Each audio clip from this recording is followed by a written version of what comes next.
What's up, guys? Welcome to Daily Dose of Reddit. This is your host, Zach, and today's subreddit is r/ProRevenge. Alright, this story's called, Ever Wonder Why I Mow My Lawn Whenever You're Having a Garden Party? Now, we all like the occasional garden party with noise. However, my neighbor seems to be an entertainer. That is, every weekend evening, they like to host a party, often in the garden, and have friends and several families with kids over. This family and their guests, rather than have civilized discussions, like to shout over each other, and generally whoever shouts the loudest gets to talk for a while, let alone the kids who start screaming for attention. I used to let this go at first, but after a whole summer of them being louder than my TV or stereo in my own home, I had to do something about it. So now I wait until they serve up the food and everyone gets plated up, before I crank up the lawnmower and drown them out so they can no longer hear each other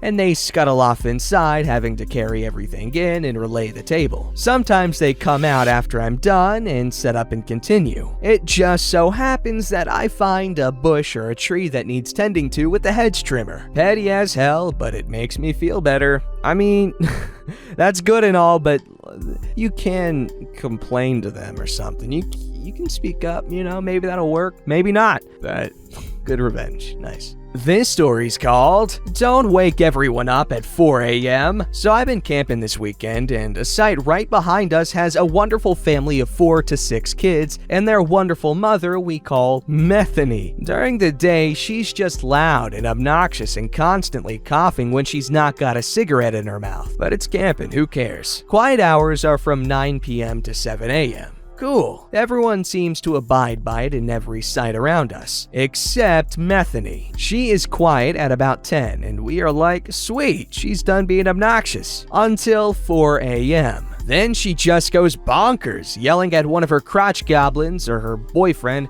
I don't know, just the loudest, get the F back in the tent, shut the F up, I told you to shut the F up, for an hour. Just her screaming and coughing and screaming more. So at 7 a.m., I made sure my kid and niece and nephew got as close to their side as they could and just start squealing while playing. Methany could be heard complaining that she is trying to sleep, but her loss. She did it again last night, so first thing at 7 a.m., the kids' chorus started. It gave her one hell of a crap-eating grin when she stomped out of her tent. She looks more miserable than normal, and I love it. Ha!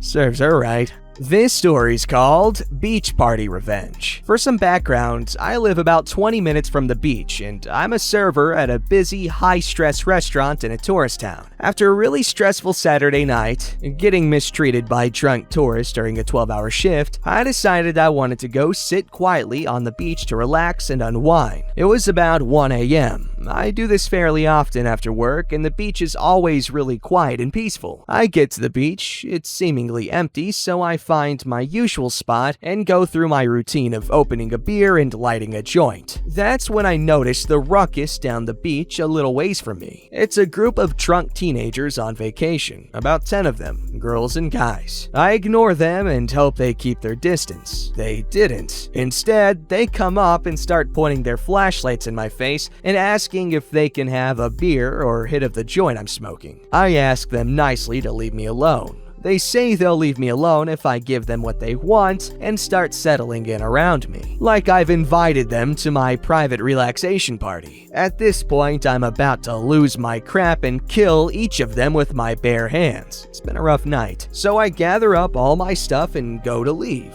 They're heckling me the entire time I'm walking away. I get to the end of the boardwalk that goes over the dunes and notice all these obnoxious teenagers have left their shoes sitting there. So I take one shoe from each pair and toss them along the thick, thorny bushes next to my car and drive home with a big smile on my face. I wish I could have watched them come back to discover that all their left shoes were gone. I guess you really shooed them away. Haha. This story's called Car Problems Suck, especially if you piss off someone creative. I served in the Marine Corps for 4 years during the Iraq-Afghan wars. I had a cushy job at the division level, in an admin unit. Things were great for the first year I was there. Then Fishy, not her real name, came back from a 45-day deployment. She was sent over to finish off the deployment of another female Marine who had gotten pregnant. Fishy went over as an E3 and came back as an E4 with a combat meritorious promotion. It was common knowledge that she earned her promotion on her knees with a few officers,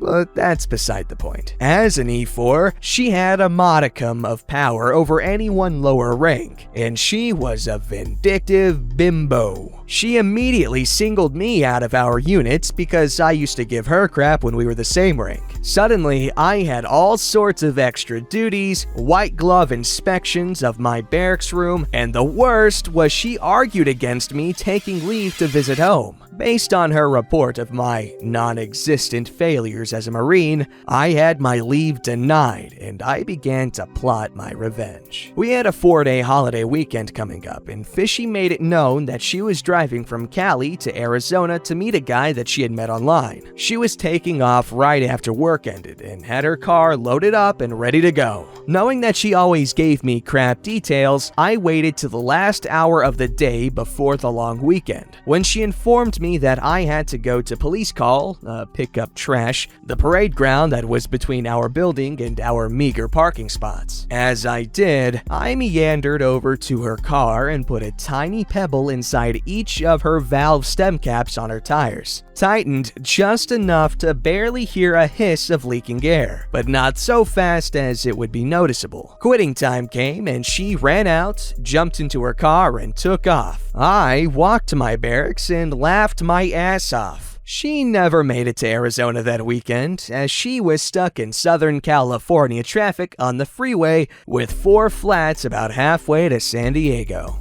Jeez, that's honestly ProRevenge, if we're, in my opinion, because that sounds like a terrible situation to be in. This story's called How I Failed to Iron to the Specified Standard Over a Significant Period of Time. So having put the cat amongst the pigeons with my post on my China choices for tea, I thought I'd share another of my petty revenges with my husband. This one happened when we have only been together for a few months. Background: I hate ironing. I see it as something that is an ordeal that should be avoided at all costs. I have always hung things on coat hangers to dry so that I have to iron them, or don't have to, I'm assuming. Hubby hates ironing. He was in the forces, both Army and Air Force, and has given himself a very high standard for ironing. Story: Hubby and I had been living together for about 2 weeks when this happened, 3 years before we married. Hubby asked me, before I was working part-time, if I would iron his shirts and hankies for him. I expressed that this was, in my opinion, the task from hell, and that whilst I loved him very much, this was a surefire way to end our relationship. Hubby begged me to do it as he was shift working and was very tired after shifts and traveling to and from work, whilst I worked literally 5 minutes away and worked 3 days a week. He would do all the washing on his off days if I would do the ironing. Would I just give him a 3-month trial? I was talking about this to my mom, who I knew hated ironing as much as I did. She said that after my father told her that she didn't iron properly when they were first married, at this time 45 years earlier, she had put tram lines up his shirt sleeves ever after. So I ironed hubby's shirts, trousers, and hankies relentlessly for 3 months, putting the most horrid extra folds in places you wouldn't think you could put folds into. After 3 months, he came to me in absolute frustration and said that I was right. I had no ability to iron a shirt, and there was no point in me doing it anymore. So, could we swap? I would do the laundry and he would iron? I grudgingly agreed.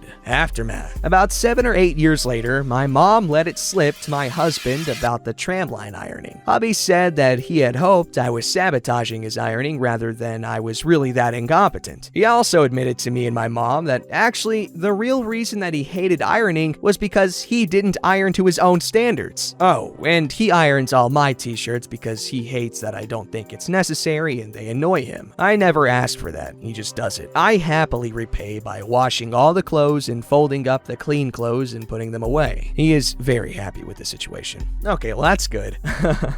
Cute story. How my dad's girlfriend destroyed some jerks at 7-Eleven. Obviously, this isn't my story, but this is the only story I have. My state is in lockdown, which is why I wasn't there with her. I was also going to refer to her as Linda for convenience sake. So Linda went to 7-Eleven with me, my brother, my dad, and herself, slushies naturally. This means that she has quite a few to fill. She walks on in and starts filling up the slushies. That's when it happens. They appear. The gang of entitled kids and their mother. They start muttering, "What's taking so long? Why do you need that many?" Stuff like that. Linda turns around and politely says, "I'm just getting these for my family. I'll be done soon." They continue muttering and rolling their eyes while their mother does nothing about it. Cue the revenge. Yours truly had asked for a mix of raspberry and Coke while everyone else just wanted raspberry. Now, Linda had heard these jerks asking their mother for Coke slushies. Linda decided to be very generous with my slushie, and now there was no Coke left. Oh no! Linda drove home and told us this story while I enjoyed my very tasty slushie. I would also like to add that in my state, only one person from each family should be at the shop, so they were breaking quarantine as well. Hopefully this will teach them a well-deserved lesson.